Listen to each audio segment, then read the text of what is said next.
करे नहीं हाला कमर हिलाई जब होई जोए माला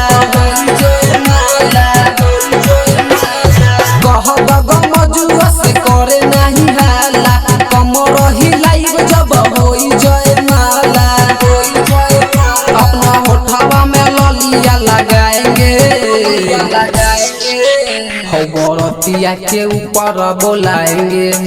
तब धीरे धीरे लहंगा उठाएंगे गमजुआ से नहीं लजाएंगे तब धीरे धीरे लहंगा उठाएंगे।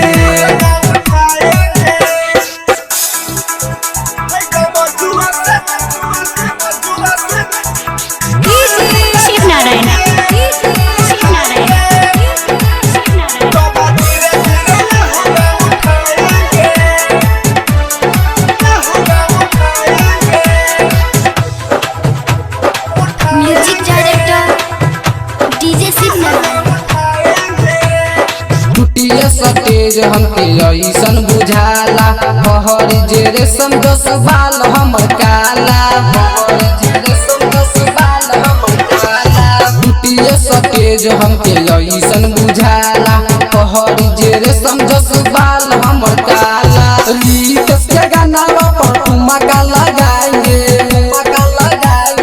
बाजी जब डीजे तब कमर हिलाएंगे खूबे हौ वाला चीजवा दिखाएंगे हौ बरतिया के ऊपर बोलाएंगे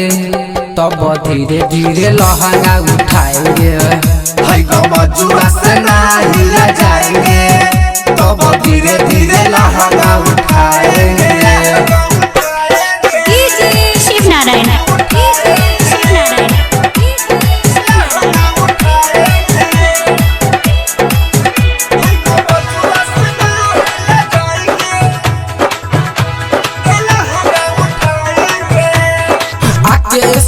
जब श्याम सबरिया राइटर इंजमाम तनी धरिया कवरिया